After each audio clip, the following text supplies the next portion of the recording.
Hey, it is Diana with Emergency Drinks, and you can maybe hear my dog Fido. He's having a moment. He's very upset that he is not allowed in the bedroom. When he goes in the bedroom, he likes to bark when I have guests over, and that is not acceptable behavior for a podcast. So I'm Diana, the host of Emergency Drinks. This is my friend Tamar Arslanian. You got it. And so Tamar here is a good friend of mine, and we've been friends. Oh, we just hit our 1 year anniversary. Cheers. Oh, emergency drinks, by the way, today are a Sauvignon Blanc from New Zealand. New Zealand? How do you say it with the Kiwi accent? The accent. I'm the wrong person. I know. My friend told me once that the difference between Australian and Kiwi is Australians would say seeks, and Kiwis will say sex. And what would South Africans say? Seeks. Yeah. I think. I don't know. You can speak 3 languages. No. Let me have I haven't even tried this yet. Is it good? It's good. Okay. Yeah. She gave me the orders of a dry Sauv Blanc. It's a beautiful Sunday afternoon. Oh, it is. It's got a little. Yeah, I was like, it needs to be dry. And so he gave me like the California ones. Like, these are kind of sweet. I'm like, no. Tamar specifically said dry, and she's coming over to shoot the first podcast episode with me. And I might walk out if you gave me a Chardonnay. I mean, and that was bye. That was literally my biggest concern. I would turn on my heels. No, she'd be like, Anna, goodbye, forget it. Let me see, minimize frame, expand frame. Okay, I don't know how to do this. We're just gonna wing it. We're just gonna talk. We're gonna have technical difficulties because that is how I roll. But we're anyway, work through it. Yes, 100%. Apologies in advance for any technical difficulties we may or may not have. But so, for those of you who don't know Tamar, she is the fabulous founder of Flirting with Vegan. And I'll let you go ahead and just, why don't you tell the fine folk out there in internet land. The internet, the interwebs, the audio wavelands. I don't even know. That's a big ask. So my name is Tamar. I've lived in New York for over 25 years. My sort of real career has been in advertising. It's not really what I love to do. I love animals. I love eating. And actually published a book called Shop Cats of New York. Sorry, my cats are. Lucky one of her cats just knocked hit the coffee table and then right. Boom. It makes it exciting. It does. Could have been another earthquake. Go. And my cats are sort of the reason I started examining what I was eating, because I was at dinner one night with my dad and we were eating a rabbit ragu. And as I was about to take a bite, I suddenly, in my head, this vision of my cat Petie popped up, and he was this chubby white and gray tuxedo. Aww. And I was like, what's the difference between this rabbit and this cat? So, a hop. Yeah. It's a hop. A tail. The poof balls. 2 floppy ears and a little conntail. So and the teeth. That's kind of what started it. Yeah. So that's kind of what started this whole food thing. And then during COVID, I started doing food tours with my friend Beth, who's the New York City historian of the group. She really does have some fun facts. She does. I can't remember any of those things. We both took the test, to get licensed. Did you pass? So I crammed the night before. Oh, and she studied, didn't she? She probably studied for books. weeks. Yeah, she did. She bought the books and actually read them. I found that thing called Quizlet online. So it's little flashcards. Oh, But what it is, it relies on other people that have taken the test to remember what the questions were. That doesn't sound like it's going to help you a lot. So I barely passed it. And I was waiting. And the funny thing is, you sit in a room with people that are bus drivers. You could be doing anything in the city. You're sitting in the same room in these cubicles taking this test. And the tour guide, the sightseeing guide test could be for any sightseeing. So you could be an architect tour, a historic tour, a mob tour, anything. You still have to know the same stuff. So it's the food questions were is baba ganoush from A, China, B, Japan, C, Egypt? I would really like to take that test just to test my knowledge on random things. It was but then we also had to be to get to the Bronx, which bus do you take? I was I've been to the Bronx once in the almost 3 years I've lived here. I just got on a bus. I don't know which one it was, and it took me there. So anyway, so that's how it all started. And Diana and I met through I guess a year in person. Yeah, it was just about a year ago. Yeah, yep. That's crazy. So here we are, and I think, I was going through a phase when we first met. Are we going to talk about stuff? Just very, very, very briefly, because that's not the bulk of what I want to talk about today. It's our running joke. But yes. So like when I first moved here, I was very like not trying to be friends with people, for the lack of better thing to say. I'm like listening, it was but COVID. I'm taking a picture of your It's cat. fine. You can That's multitask.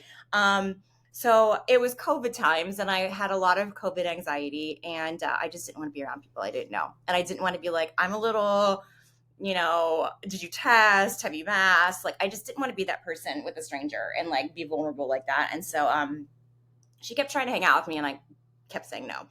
But we had all these deep like chats online about like anxiety and depression. Anxiety, depression. And then I remember the first time, like, I was like, oh, I really should be her friend. You were sitting and having like a conversation with your phone, to your phone, and talking about being older, and single and not having kids. And I was like, oh, like this is like, because it's not conversations people have very often. So when somebody voices it, it's kind of refreshing. It's like we're having them more now than before. Yeah. But we'll get into that more. But So like, I was like, oh my God, because for me, I wanted to have kids, but then like when I was younger, I didn't, because first off, I hate belly buttons. And that's so specific. I really hate belly buttons. And I know like babies are born and their umbilical cord becomes their belly button. And that to me was just like gross. Bleh. Nope, gross, awful. And then I know when you're pregnant, your belly button pops out. Yeah.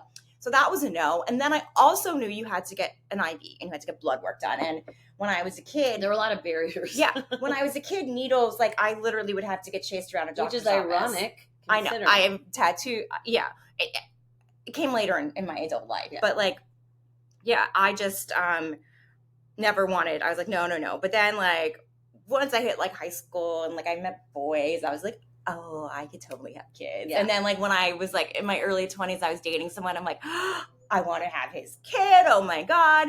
And so that was my whole thing. But then I found that like after that, I was literally looking at men being like, could you be a daddy? And then I went to like when I turned 30, hold on, let me backtrack. Like I was never set up. Like I never really set myself up to like give myself a chance to have kids. Part of it, I think, was kind of like running away a bit. Okay. So like when I moved to Vegas when I was 25, I moved to Atlanta when I was 29, I moved to Europe when I was 30, and I backpacked around Europe and like did that. And then when I turned 32, I moved to Thailand, and I was like, well, like I never froze my eggs. And I was like, but also freezing eggs wasn't a thing we did, really. No, that wasn't our generation. No, not at all. At the time I found out about that, I was already in my 40s, early 40s. And I was like, shit, I got robbed. Like, I felt like, because one of my friends who's like, I would say she's 5 years younger, she had just done it. And I was like, shit, I'm 40, like 2 weeks. And how much is it? It's, well, to keep them stored, it's like $10,000 a year, but I think, or is it just 10,000? But I also know that frozen eggs don't have like a proven track record of producing a baby. The embryo is sort of more successful to be frozen. Mm-hmm. But I feel like I was going to go down that path, and I got like blood work done or something, and I was told that I had like low levels of something, and so I never really proceeded with it. And then later come to find out like your hormones fluctuate during the month based on your cycle, so like that may have meant nothing, but this one old white man made me feel bad. They always think they know everything. And then I gave up. I mean, but that's fair. Like, so when I was in Thailand, I was like, oh my God, like I really. Because how old were you then? 30? I was between 32 and 30. Thank you.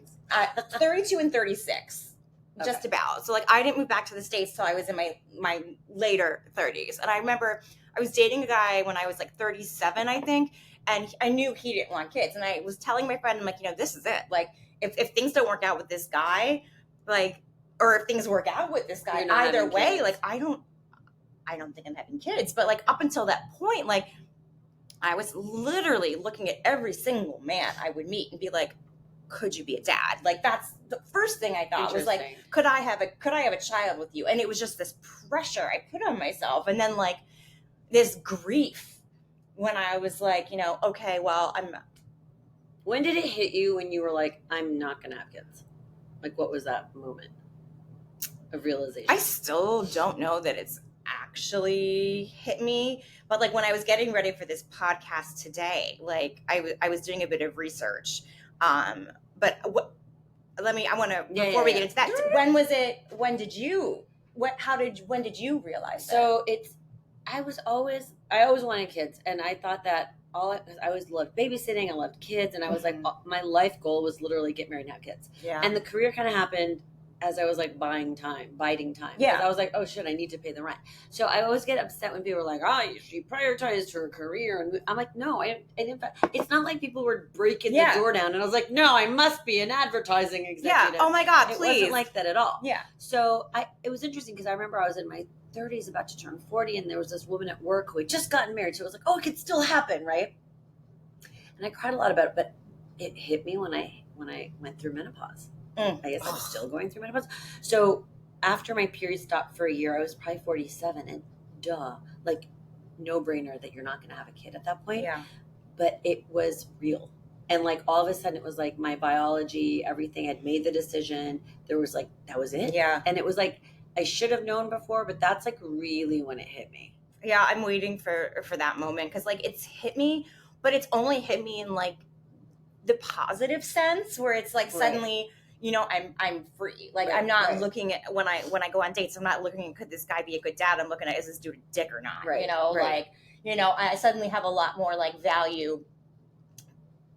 I put a lot more value in myself. Well, it's so funny because I do think that once you know you're not going to have a kid anymore, having a man in your life, it's definitely a very different role. It's like an extra, it's like a side. Yeah, thing. It's like a nice to have, but it's not like a must have. Whereas like if you want to have kids in a family, but now it's like, all right, well, what's the purpose of having a guy man? Like they're really going to have to add value. Yeah, exactly. Because it's not like I need their sperm at this point. Yeah. So. Like I'm not having kids. Like you better be a really good partner. Exactly. And if you can't tow your weight as a partner, I'm not wasting my time. And that's been really an interesting, it's lit, like my whole world just like, whoa, just now when you said that, because really like I don't date in New York. And I think a part of it is because my tolerance for bullshit is just zero. Like I have such a wonderful life and I have such wonderful friends and relationships. And I'm so happy being alone, which took me a really long time. I'm still not okay being alone, but I have a lot of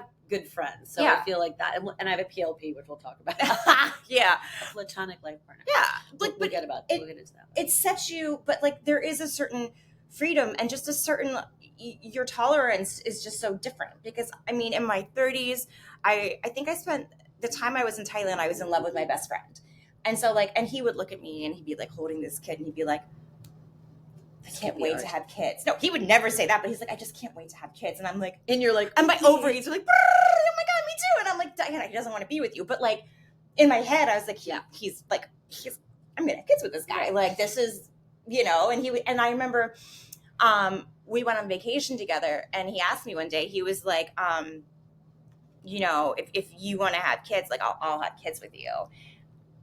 And like there was that one part of me was like, oh my God, really? But the other part of me was like, you're never going to be who I want you to be. Well, that's the thing. The other thing is like, I don't want just to have a kid. I want to have the partnership. Yeah. But like how, like, but it's a whole thing with this one. Like it was a very toxic, narcissistic, not good relationship.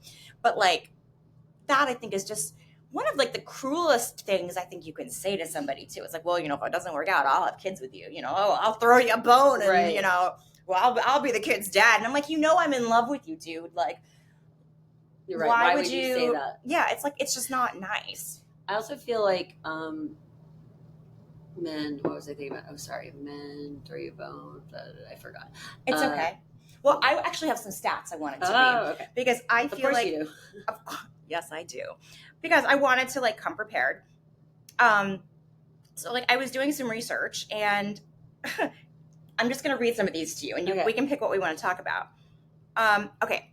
Since 2007, the nation's birth rate has been declining about 2% every year on average. In the U.S. Oh, I don't know. Okay. The nation, I'm guessing. Nah, it's super. Yeah, it's got to be. I think part of that obviously is because of COVID. Part of that's because this shitstorm of your dog our world is digging my carpet. That is what he does. He doesn't actually. I just wanted to make sure that was. Oh yeah, no, he doesn't stop. Okay. More women without children, 71%, than mothers, 60% expressed no reproductive regrets. So interesting. This kind of ties into what I was going to say. So there's a woman I follow on TikTok, and she reads people's stories that they've submitted about regretful mothering. You mentioned this to me. Regretful mothering or something to that effect. And what I think is so fascinating is I feel like it was always like, all right, you're going to go to school, but you're going to get married and have kids. Yeah. And that was sort of it. And it was always like, I had these aunts who had never been married. And I was like, oh no, they're like spinsters. Like, I never want to be like that. And then I was like, fuck, I've become that, you know. But you're the cool aunt. Well, I don't have any nieces and nephews, so I'm not. But I mean, I feel like they were the cool ones for sure. But family and society kind of saw them as like, oh, it's sad because they never got married. But it was never like you have a choice and there's multiple pathways. And like one of them is having marriage and kids. And this is the upside and this is the downside. Yeah. And I never saw being single and not having kids as having an upside. No, there was always seemed like you were losing. Well, and honestly, now I feel like we're talking more about the negative parts of motherhood and the positives of not having kids. 100%. But see, I also always say this. The United States is not made for single women or men. It's not made for single people. Like, you have to pay rent on your own. Everything you have to do on your own. Your health insurance. Oh, even everything. Even like when you enter like the lottery for New York City housing, I'm going to make up the numbers, but let's just say if you're single, you have to make like less than 100,000 or something, right? But if you're a couple, you have to make like less than 120,000 or something. So it's like, so two people could make 60,000 and they qualify. But if I make 90 or 100,000 or whatever it is, I don't qualify. But those are two salaries against one. Yeah. I've always thought like if I had someone to share my apartment with, like the amount of money I would have saved. Oh my God. And it's like in New York, if you have a 1-bedroom apartment, you're not sharing it. Like I'm not sharing. But I was when I was in my 20s. Yeah. But not anymore. But I was like, if I had a partner to share with, oh my God, I would have so much extra. Oh my God. Can you imagine? No, I can't. You could go on vacation. I can't. I mean, that's like, what, 16, 17,000 extra a year. But not just that. That's like a safari plus a year. You can't be a single mom. No. Because you need community. So the two women that I know that have had kids on their own, one of them worked for USAID, which is the government. So she's got pension. She's got pension, but not only that, she would live in, all right, now not everyone would want to do this, but this was in her personality. She lived in like the Central African Republic, Senegal, Haiti, DR, and she's getting paid an American salary in these countries. Oh gosh, she can afford a cook, a housekeeper, a driver, a gardener, a nanny. Yeah. The other friend had her mom and she had a house and her mom and dad lived in the house, but it was kind of like a split house situation. So she could afford to do that. But I was like, I didn't want to sacrifice everything to go live with my parents to have a child when it wasn't just about the child for me. It was about a partnership and the kid. Like I always tell my therapist, I'd be like, I want the whole thing. I don't want just a baby for the sake of having a baby. I want that life. I want to make a kid with somebody. Yeah, I want to see like a little version of me running around. And the person I love, right? Yeah. And it's just, I had a thought and it just completely flew out of my brain. But it's just so. And I remember I would cry so much. And I remember asking one of my friends once, I'd be like, why aren't you upset? Like, didn't you want to have kids? Like, didn't you want to get married? And she was like, yeah, but what can I do about it? Yeah. And the only thing that gave me any sense of peace is this other friend I have. She happens to be Indian. So I don't know if it has something to do with like that culture and religion. But she goes, not in this lifetime. I've come to terms with the fact that it's just not going to happen for me in this lifetime. And there's something, I don't know, there's something comforting about that. Because I'm like, it's just not going to happen. If I beat myself up, it's not going to make it better. No, it doesn't change anything. Yeah. It's like you go to it's terrible analogy, but like if you go to an airport and your flight's delayed, right? Honey, or canceled, you missed it. You ain't getting on the flight. Like that's just, you can yell, you can scream, you can be as mad as you want and put as much energy into being angry and sad. But like, I wasted a lot of tears and a lot of emotional energy. Yeah. I mean, I just think of all the time with my therapist, not with my therapist, with my friends, with my parents, sobbing. Yeah. Just sobbing. And it's so funny because my mom always says like, oh, like Tamar always wanted kids. She didn't necessarily want a partner. She wanted kids. And I'm like, that's so funny. It's kind of missing the point. Like I wanted both, you know, it's like, I wanted to have kids, but only if I had a partner. Yeah. And it's interesting today because I mean, I'm trying to date, which means I'm looking at Hinge or Bumble or whatever. More than I am, so good for you. It's fucking infuriating because the guys that I'm matching with, they're in their 40s, they're in their 50s. And you know what it says? Want fucking kids. Yeah. And I'm like, why are you matching with me? I am 44 years old. It clearly says it.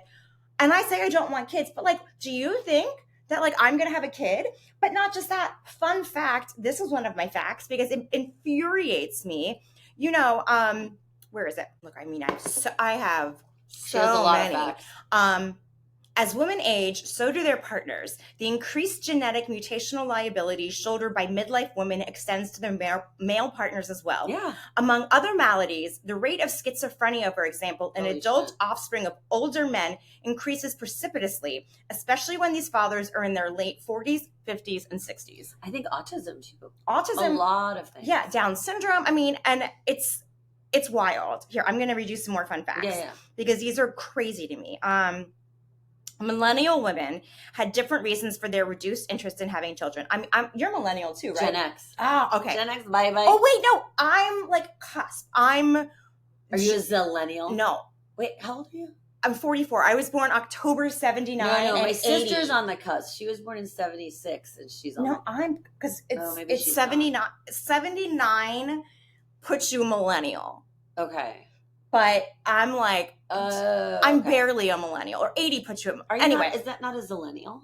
Maybe, I don't know. So we have a lot of common experiences, for sure. Yeah, but it says, so one of the reasons for having reduced interest in having kids is greater freedom.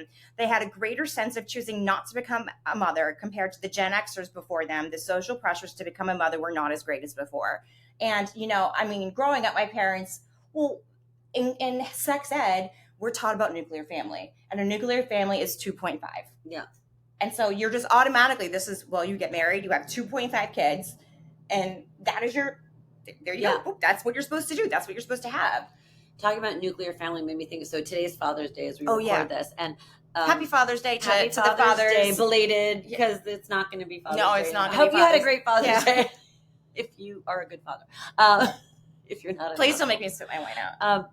It made me think of the fact, what the fuck was I going to say? We're talking about choosing not being raised to want nuclear kids. family. Yeah. So I remember too, like I talked to my sister about this a lot, and I talked to my therapist about it a lot. It's like the thought of my parents dying is terrifying because we don't have our own nuclear. We're still a part of our original nuclear family. I talk to my therapist about this all the time. We don't have our own. I mean, look, I'm not saying it's easy to lose a parent for anyone, but if you have a husband and kids and your own network, your own we're still part of that OG nuclear family. Yeah, and that's literally. I think that is what that terrifies me. Not to change the subject, but COVID related. I have long COVID, as you know, but the world doesn't really know about it. And I realized I had long COVID because like 5 or 6 days after testing negative, I went out for a couple of drinks with my friends.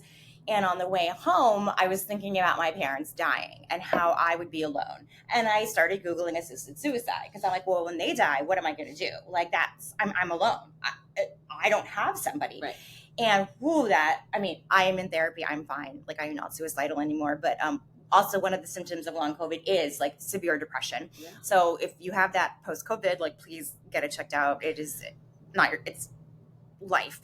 But it's something like I've had to I try not to think about it because it's terrifying. Well, so my sister and I were talking about it yesterday because my parents were in town, kind of like a early Father's Day thing, and both my parents are in their early 80s, and my sister jokingly said, especially with my mom, because I talk to my mom more frequently. I talk to my mom every day. Yeah, we text, so even if it's not my sister jokingly says, like, when she passes away, you're gonna have to put me in like a medically induced coma, and I laugh, but and she was saying, like, I said, because she gets more emotional about it than I do. I don't think she would mind me saying this.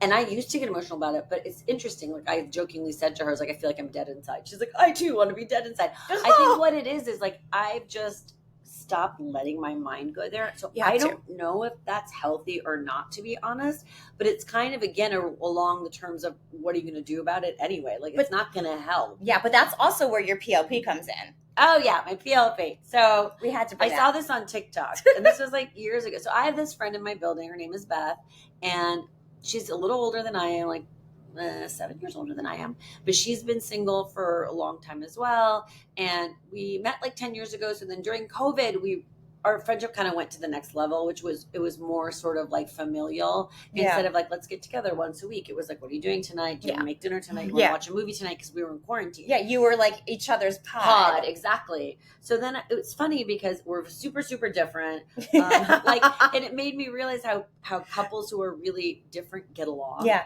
Because like I'm always like, let's do this, let's do that. And she's kind of down for anything. So she's the person that you always need, the person that's down for anything, right?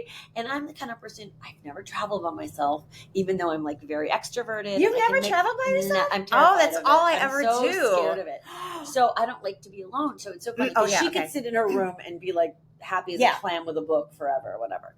And so it's funny. So in that way, I feel like I need her more, it's interesting. But I was watching a TikTok once, and it's like a trend now, PLPs, platonic life partners. And there's actually this Korean movement. I want to say it's the 4B movement. Yes.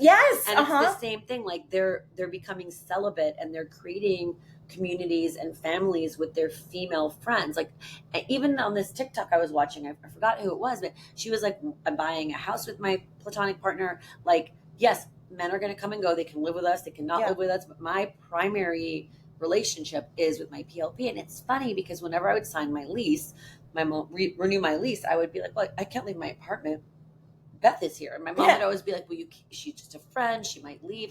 It's interesting. Beth's not leaving. You guys are, no. But and if you leave, you're going to get a place together. I know, but the societal thing is you can stay for a man, but you shouldn't stay for a friend, which is so interesting. That's bullshit, right? Because I'm sorry. No, friends, I agree. I agree. But that is. It's like the perception of she's a friend. She could, the minute she meets a man, she can leave you. You know what I mean? And it's like just so interesting. Anyway, so I think that's kind of the reason too. I'm not actively looking for a romantic partner. And I'm content, but I don't know if that's good or bad, because would I love to have a romantic interest? Would I love to have somebody look into my eyes and cherish me? Yes. Like, of course. Like, I don't know that like, I would love to have that, but I just don't. And I'm not unhappy. I'm also not working towards making it happen. So. Well, New York is a really hard place, I feel, to make it happen. Like, well, you have to go on a million app dates. But also, I think the apps at this point have made it so easy for us to lose interest. Yeah. Like, if a guy messages me and doesn't ask me a question, you're like, never mind. I'm like, nope. There's this thing I've been reading about called the burned haystack method, and it's fascinating. But basically, it's like you block and burn. You block to burn.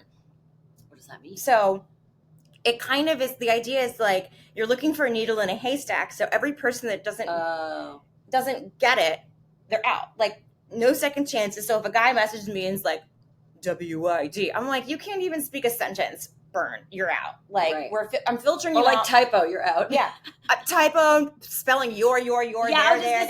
Bye, using goodbye. The wrong there. No. I mean, no. I try to be a little lenient on that because my dad's not a good speller, but my dad is very, very smart. Look, I'm not a good speller, but I know the difference between there and there. Yeah, but sometimes I don't pay attention, and then I'm like, shit, I should have used apostrophe RE, and I didn't, but I didn't even realize it. We have to not be friends anymore, Diana. Get out. I'm keeping the wine. What? I'm keeping the wine. Oh, okay. So here, hold on. I want to read a couple more of these before we, okay. So wait, oops. I was looking at the time. 1 in 5 adults don't want children and they don't regret it later. The most frequently mentioned effects of not having kids, which I kind of feel like should be not this. I feel like they're actually talking about people that have kids. But also it could be both of us. The most frequently mentioned effects are distress, raised depression and anxiety levels, lowered self-esteem, feelings of blame and guilt, somatic complaints, and reduced sexual interest. Of not having kids? Of not having kids. I think because having kids distracts you. Oh, that's it's a fair. Distraction. So I think you have more time to think about yourself. It's like you have so much time to like examine your belly button or whatever that expression is. I know you love that. Oh, navel gazing. Yeah. Thank you. But I think that's what it is. Yeah. We have so much more time. Like, you don't fucking have time to deal with any of that. Yeah, you're literally just trying to make, and props to parents out there. Like, no, I for mean, sure. I cannot imagine, like, I look at kids these days and I'm like, if I had a kid. It gives you a purpose. It gives you a purpose. Yeah. So it's not just a distraction, it's a purpose too. And like, right, when you don't have a kid or a husband, it's like, what's my purpose? And then you realize, like, you find your purpose. Or you're just like, I don't have one. I can lay in bed all day on a Saturday, and that's awesome. I do that. But I'm saying, like, I'm sure people with kids, like, I have a friend who is my age, or maybe 52, and she has 2 kids that are like tweens, preteen, tween. And she's like fucking driving to soccer practice, orchestra practice, They're busy. tutoring. And I'm like, after a full day of work. Yeah. And I'm like, oh my God, I'm like watching Netflix, drinking wine at like 6 o'clock. I'm going to bed at 9 Oh, and I'm same. going on vacation by myself. I'm Well, like, I'm not going on vacation by yeah, myself, but I'm going on vacation by I can myself. go- You're going on vacation with friends. yeah. But you can afford it because you're not, you well, don't that's the thing. fit. I can't imagine Yeah. having to think about putting someone through college. Not today. I worry about the money that I have saved for just my fucking self. I can't imagine having to worry about kids. And the funny thing is, you know, my parents have saved money. Yeah. And it's so interesting because it's like, when did that happen? Like, when did it come about that was kind of like the norm, was like to save up money for your kids? Because they're smart. No, are they? Well, they were raised by people who had gone through the Depression. And they didn't have And money. so they didn't have money. So like my parents would be like, no, we're not going to spend this money. We're going to save it. And they're very financially like knowledgeable. My parents too. Like, we always had Yeah. to save the max in our 401k. Yeah. I mean, and Which I haven't saved in years. I just learned a year ago that the 401k I started in 2005 was just money. It was never invested in anything. You fucking kidding. No. So 16 years Wait a or minute. 15 years of just having Aren't money they sitting supposed to invest it? Yeah, but you're supposed to tell them what to do with that. Oh. You better make sure your money's not No, just it sitting is. as cash. It's just I'm watching flatlined. graphs. Oh, Don't worry. Woo! I'm watching graphs. But you know what? I feel like, given the way that the economy has been, it may be netting out. Like, I don't know. I mean, I probably at this point, but no, because I opened two. Because now that I'm self-employed, like I don't have a Do you have the 401k. SEPTA or I have a Roth IRA and I have a traditional IRA, and so every month I put $500 That's into a SEPTA or something. That's That's self-employed.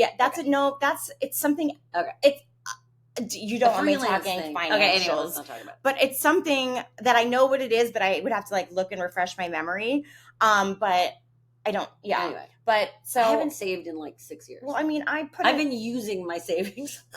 I mean, I just quit my job, so like literally, I had to transfer money out of my high yield savings. But the way I think about it is that's what it's there for. We're Yeah. so fortunate that we have it. We don't have to worry about putting. Yeah, but then what happens if I don't get a job in a year? Then I'm fucked. I can't live. I don't have money. Your parents aren't going to leave. Well, be in a cardboard box. but I'm just saying though, like it's just the pressure you have once again as like a single person. Oh, 1,000%. Is like yeah, fuck. like you see all these people doing all these great passion projects, and you're like, oh, they're married. That makes sense. That's how they can afford it. My husband's rich. You compare yourself to these people, and you're like, how are they? Like that happens a lot in New York City. Like it didn't happen with my friends in my 20s, but I know there's a lot of people now. Yeah. They're trust fund kids, and like I can't imagine like being somebody who's like, you know, hardly making any money, and then like being friends with someone and you're comparing yourself to someone. That's the hardest. Comparison is the thief of joy. Yes. But like I look at my building and I live in like a luxury building. Yeah. And like I really honestly don't know how I pay my rent every month because it is very expensive. But then I look at these kids and I'm like, how are you? But their parents are always going to be somebody in a better position. Yeah, of course. It never matters. And I used to compare myself all the time. And that's another weird thing. I don't do anymore, thank God. But like, yeah, it's hard not to compare yourself. I think I totally get that because you're like, why can't that be me? But then you think about it and you're like, well, it could go the other way too, right? Like so many people are looking at us saying, why can't that be me? I used to have, so when I quit my job and turned 30 and went backpacking, and then when I moved to Thailand, people, especially married women, would be like, I'm so jealous. Like, you're so brave. And then the second thing was, I wish I could do that. And I'm like, well, you made a choice and I made a choice. And I'm like, if it makes you feel any better, I wish I could be where you are. Like, but did you even make a choice? No, because you weren't. I didn't. Like, I literally, my choice was, I am 30. I want to do this. I want to do this. And literally, so I'm very fortunate where my parents gave me money to help me travel. And they had been setting this money aside. And my mom said, Diana, this money was for grad school, for your wedding, or for a down payment on a house. And I was like, oh, well, I don't have any of those things right now. And she's like, would you like it for your trip? And I was like, yep. So I took that money that was supposed to be for all of these other big life moments. And instead I went backpacking. But it's like, I did not, that was my choice. Like it wasn't stay and continue the same thing. Because why I was living in Atlanta. I hated living in Atlanta. I hated my job. Like, why am I going to stay and do this and go through the motions when I know what I want to do is this, and I want to live my life and I want to give myself the best chance I can at like living happily in the moment versus looking back and being like, oh, well, it's 60, I have the kids and the white picket fence and I'm going to retire and now I'm going to go like. And then you have a heart attack and you can't do anything. Yeah. Fuck. Yeah. You know, but it's interesting because I would always look at people like you and be like, oh my God, I wish I could do that. And people would be like, you can. And I'm like, I guess I can. But, it's just not in my genetic. It's not you don't in my want makeup. to. I do. I want it in theory, but it's not in my makeup. Like I was always the person that was like, I got to climb the ladder and I got to, and the next. And I was so worried about that kind of stuff and wrapped up in it that to me, it would have felt like losing or quitting. Yeah. If I had just stepped back, which it's not any of those things. It's giving yourself a new chapter to do something else. Not in my mind, not in the mindset that I was in, right? Well, but also like I was raised to be a career person. Like in high school, my dad's like, if you want to do public relations, you should join the Army. And I was like, no. Little did I know, which I yell at my dad all the time. Not yell, but I'm like, Dad, why didn't you tell me about pensions? Like the real reason you wanted me to be government? Like, why didn't you just tell me that when I was growing up? 9 to 5 was and then like, you're going to have great benefits. And then when you retire, you're set for life. Yep. Like, had he said that, I might have considered it. But I was like, I'm not wearing fatigues. I don't want to join the Army. I don't want to go through basic training. I'm not athletic. Like, yeah, I missed it. But nonetheless, that's like postal workers are like living the dream. Oh my God. But when I was looking at colleges, my parents, I wanted to be an actress and I wanted to be a theater major. And my parents were like, Diana, because they obviously have always been very supportive and supported me through college. They were like, we are not going to pay for your college education if you get a degree in theater. Like, you've got to get something that will transfer into real life skills. So I got a degree in PR. Yeah. I feel like no undergraduate degree actually transfers into real life skills. No, I mean, now if like I apply for a job and like, what was your GPA? I'm like, fuck, I shouldn't even be applying for this job. Like, why are you asking me? I graduated college in 2001. I don't remember anymore. Oh, girl, I graduated in the 90s. It's so funny. We're perfectly aged. You know what's funny though? Because I remember when millennials first came on the scene, we're like, who do they think they are? Because our generation, our generation was very. If a boss asked you to do something, you did it. You would fucking do it, no questions asked. And then these millennials came on, and you'd be like, I need you to do it. And they'd be like, what's the objective? And I'm like, fuck you. The objective is to not make me angry. The objective is to do it because I said so. But it's so smart, right? Like now in retrospect, I'm like, oh, that's fucking smart. We saw it as sort of insubordination. But the funny thing is, as millennials get older, you realize like the commonalities we have because. Like you guys had dial-up in high school, we had dial-up in college, but it was still like these formative years, even though, we thought, or you had it in junior high and we had it in college. We were on AOL chats in senior year of high school. Oh, that was lucky. He's very cute. He's from Thailand. Before we wrap up, I want to just read a couple more fun facts. And for the people that don't have the video of it, she picked up my orange and white cat, who's super cute. I was trying to show Lucky. Yes. Okay. New figures from the Pew Research Center find that of Americans aged 18 to 34, 69% who have not been married would still like to marry at some point, while 23% are not sure and 8% do not want to get married. Meanwhile, the number of people in this age group who don't have children would like to start a family someday. Wait, okay, I read that wrong. But anyway, I spoke it wrong, but that's what it said. Just over 51% of people aged 18 to 34 who are not parents report wanting to have children someday, while 33% say they are not sure about having children and 18% don't want them at all. 57% of men without children reporting they would like to have children one day, and just 45% of women said they want children someday. So there's already, guys, good luck. That's because guys don't have to take on so much of the burden. Yeah, no, they don't have to give birth either. Yeah, but also what do they call that? Invisible labor or emotional labor? Like women take on a lot of things that are unseen. Yeah. Work-wise. There was this guy on TikTok talking about like, he's like, oh, I realized that even my wife refilling the soap in the bathroom is like a chore that actually takes up a lot of mental thinking and planning and anyway, sorry. No, that's okay. No, you're right. Many factors are pushing women to choose not to have children. The cost of raising children, healthcare costs, geopolitical factors, and lack of access to reproductive care are among the reasons women are saying no to having children. And I would just also like to point out that the lack of women's rights that are suddenly starting to pop up. We're going backwards. Is another reason why women now are not going to want to have kids. And then do they just ban in vitro or something? Or they're talking about it in South Carolina? No, I think it was like the Baptist church. Oh, right. It's disgusting. It's foul. Okay, we're almost done. Changing family dynamics and less pressure on young people to have kids are making the decision easier for some young people. Approximately 73% reported they don't feel pressure to have children from their parents, which I have to say my parents have never pressured me. I've been so lucky. My parents have never pressured me. I always felt bad because I knew they'd make great grandparents. I know.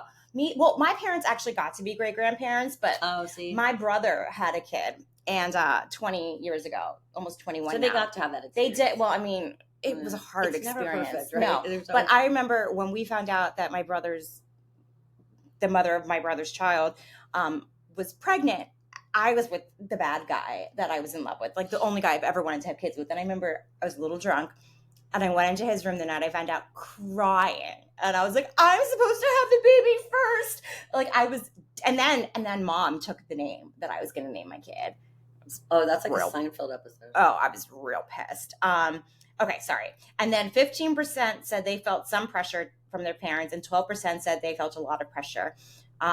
That was the last fact, because I had already read the other one about women aging and the men aging, and the fact that it's not just the woman's like issue if a child has developmental issues. It's because both of you. Meanwhile, we're geriatric pregnancies if we're in our 30s. Right? Who decided to name it that? It's a terrible name. How about, I don't know, anything? Late. What else could it be? Genetics, or I don't know. It doesn't have to be geriatric. You're just a little bit old. Your eggs aren't as strong. I think after 40, your eggs are like kaput anyway. I don't know. They're like if you're 40, like chances are you're not. I learned a lot today about this. Bad eggs. You have bad eggs basically after 40. So even if I were. Damn genetics. I know. But it's like, I get people have asked me, well, like, what if you met someone now that wanted to have kids? Would you have a kid? And part of me is always like, well. I'm too tired. But I'm like, yeah. But then the reality is I can't. Like. You can. You can use someone's egg. No. The whole point of me having kids is I want to have a kid that's a part of me. Yeah. Like. You can adopt. I will 100%. I would, look, if I met a guy and he wanted to have children with me and he was financially stable and well off, I would consider it. Really? Like an infant? No, like adopting. Yeah, an infant? No, because I also don't want to be 60 and raising a 20-year-old. Right. Because my brain. I mean, the shit that my parents had to put up with, especially my mother with me, with all my mood disorders and shit in my 30s and even 40s. She was in her 60s. It's hard. 70s. It's hard because like you have all this knowledge and you're like, I just want to give it all to you, and you can't. And then it's like, oh, I'm so why? I just want you to listen. But then it's like, well, when I was your age, listen. Yeah, I mean, my mom, kids never listen to their parents. You know, my mom used to be like, Diana, you were just like that, and I 100% believe her. But like, as a grown up now, to listen to like anyone under the age of like me, be like, well, blah blah blah. I'm like, oh, just wait till you get to my age. Like therapy, lots of therapy, and like, it's true. Like there is like a chart I saw once, and it has something to do with any topic, and it kind of goes with life too. When you learn a little bit about a topic, you feel like you're like know everything about it. Yeah. You don't realize how much about the topic there is to know. Yeah. And the more you get into it, and the older you get, you realize how little you know. But you don't realize that when you're young. So we look at people in our 20s and 30s and the way they speak with such confidence, and we were like that too. And it's like, oh, you guys, sweet babies. Yeah. I have no idea. I always say, like, I would love to go back to, like, and maybe not my 20s, but, like, my 30s. Knowing what I know now. Like, if that's, like, the one. My life would be so different. Oh, my God.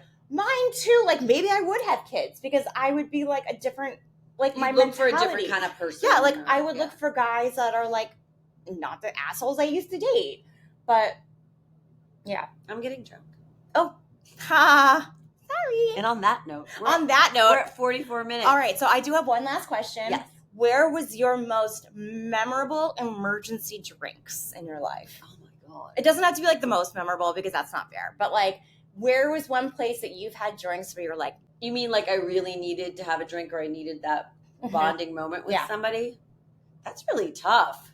Yeah. Right now. I don't know. Or, okay. Well, like, so the story behind emergency drinks for me is that like my coworker and I used to be like, let's get emergency drinks, and we go to this bar.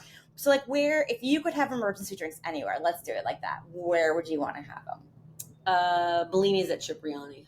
Ooh. They always make me happy. Tell everyone about that, because I don't. It's a white peach Bellini, at Cipriani, they came up with the Bellini. Where's Cipriani? Well, there's a few of them. I think the original one's in Venice, but you can go to one in Grand Central. Venice, Italy, or Yeah, Venice? Venice, Okay. Italy. Yeah. But I feel like, I remember going to like a fundraiser, like a cosmopolitan fundraiser, or like Cosmo fundraiser, when I was in advertising in my 20s, and it was in one of the Cipriani buildings. You know, they Like have all the these bank events. one? Yes, I went to an event there. I like did that. a year, so 2 that's years where I ago. went, and I think this was back in the day. I think I had like 10 Bellinis. They invented Bellinis? Yeah. I really didn't think that. Oh yeah, Really? And it's delicious. Okay. Yeah, they're expensive, but they're delicious. Well, Many expensive things are delicious. Many delicious things are expensive. All right. Well, On I'm that getting note, drunk. cheers. Thank you for joining me. Thank you. Be sure to follow, subscribe, All the things. comment. Let me know what you think. Do you have kids? Do you want to have kids? Are you my age? Are you 20? Are you What do you 60? think about having kids or not having kids, or being single or not being single? Let me know in the comments of something. I don't know where yet. This is still a work in progress. But thank you all so much for joining, and we will see you next time. Bye.